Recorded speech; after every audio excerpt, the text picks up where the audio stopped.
আসসালামু আলাইকুম এভরিওয়ান, কেমন আছেন সবাই? সবাইকে ওয়েলকাম জানাচ্ছি আমার নতুন আরো একটি ভিডিও দেখার জন্য। সকাল, সকাল একেবারে আমার রান্নাঘর থেকে আজকের ভিডিও শুরু করেছি। আসলে সকাল থেকেই তো আমার রান্না-বান্না দিয়েই দিনটা শুরু হয়। তাই এটাই আপনাদের সাথে দেখাতে বেশ ভালো লাগে। রাতে ঘুমানোর আগে আমি কিন্তু আমার কিচেনটা একেবারে পরিষ্কার করে তারপরে ঘুমাই। যদিও পরিষ্কার থাকে তারপরেও মনের মধ্যে একটু খুঁতখুঁতানি হয় আরকি। রাতের বেলা কিন্তু তেলাপোকা, বিভিন্ন পোকা ঘুরে বেড়ায়। তো চুলার পাড়টা আমি মাঝে মধ্যে রাতে যদি কখনো উঠি তাহলে দেখতে পাই। যার কারণে সকালে উঠে একবার একটু স্প্রে করে পরিষ্কার করে মুছে নিই। এতে করে মনের মধ্যে আর খারাপ লাগে না। আর রান্না-বান্না করতে গেলে তো দেখা যায় এই চুলার পাশে এটা সেটা পড়ে তখন তুলে আবার কিন্তু কড়াইয়ের মধ্যে দেয়া হয়। তাই একটু পরিষ্কার থাকা আমার কাছে মনে হয় সেফ। তো যাই হোক, প্রতিদিন তো আমার রান্নাঘর থেকেই আপনাদের সাথে ভিডিও শেয়ার করি। আসলে আমরা তো গৃহিণী, আমাদের সারাদিন কাজই হচ্ছে এই রান্নাঘরের মধ্যেই। দিনের প্রায় অর্ধেকটা সময় রান্নাঘরেই কেটে যায়। তো আমরা যেহেতু গৃহিণী আমাদের এই রান্নাঘর ছাড়া দেখানোর কি আছে বলেন তো? যারা বাহিরে কাজ করে, ঘরে বাহিরে ২ দিকেই মানে জব করে থাকেন আরকি, তারা হয়তো বাহিরের কিছু দেখাতে পারেন। তবে আমাদের যেহেতু কাজ এটাই, তাই এটাই আপনাদের সাথে শেয়ার করতে ভালো লাগে। আমি জানি আমার অনেক আপুরাই আছেন যারা প্রতিদিনের এই ডেইলি ব্লগগুলো দেখতে পছন্দ করেন। আর বাচ্চারা যেহেতু বাসায় রয়েছে, ওরা বাসায় থাকলেই এই দুপুরের রান্নার আগে এটা সেটা খেতে চায়। তো ওদের জন্য একটু পেয়ারা মাখিয়ে দিলাম কাসুন্দি দিয়ে। একটু কাসুন্দি আর বিট লবণ আর সাথে একটু মরিচের গুঁড়া, ব্যাস। এতটুকু দিয়ে মাখিয়ে দিলেই ওরা খুব মজা করে খেতে পারে। আমার কাছেও বেশ ভালোই লাগে কিন্তু আমার খাওয়ার সময় নেই। একটু বাহিরে যাবো যার জন্য তাড়াতাড়ি কাজ করে তারপরে রান্নাবান্না শেষ করে বাহিরে যেতে হবে। তাই ঝটপট করে রান্নাবান্নাটা সারবো। তো যাই হোক, বাহিরে তো এখনো পর্যন্ত বৃষ্টি। অনেকদিন হয়ে গেল ভালো করে সূর্যের দেখা নেই। মাঝে একদিন উঠেছিল। তারপরে তো প্রতিদিনই বৃষ্টি হতেই আছে। তো জানালা দরজা খুললেও বিপদ, না খুললেও বিপদ। মানে বৃষ্টির পানি চলে আসে। একটা আপু আমার কাছে অনেকবার রিকোয়েস্ট করেছেন আমার এই দাঁড়িয়ে কাটা বটিটা সম্পর্কে একটু বলার জন্য। এটা আসলে নতুন করে আর কি বলবো? তো যাই হোক, আপুর জন্যই শেয়ার করছি। বটিটা অ্যাডজাস্ট করা অনেক সহজ। বটির নিচের দিকে একটা কাঠের টুকরা আছে আর নাট রয়েছে।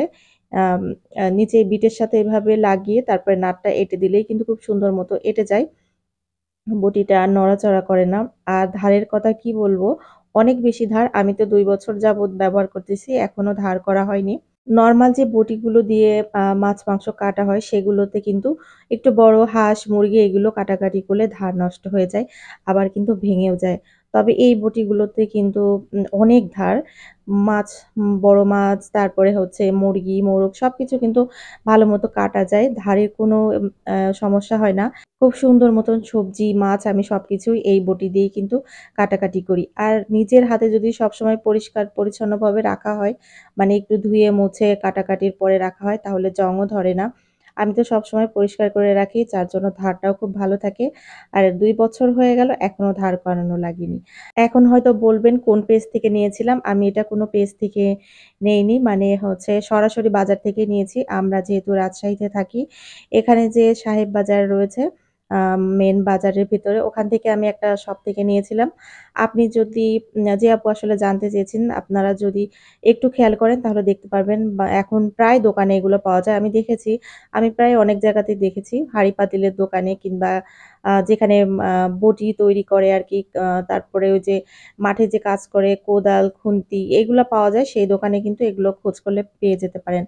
আর যদি অনলাইন থেকে নিতে চান এখন কিন্তু অনেক পেজ রয়েছে যারা এই ধরনের বটি বিজনেস করে থাকে। আপনি কিন্তু অনায়াসে ঘরে বসেও নিতে পারবেন। তবে একটু দেখে শুনে বুঝে নিবেন। রিভিউ দেখে নিবেন ভালো করে যাতে সেটার ভালো ফিডব্যাক আসে।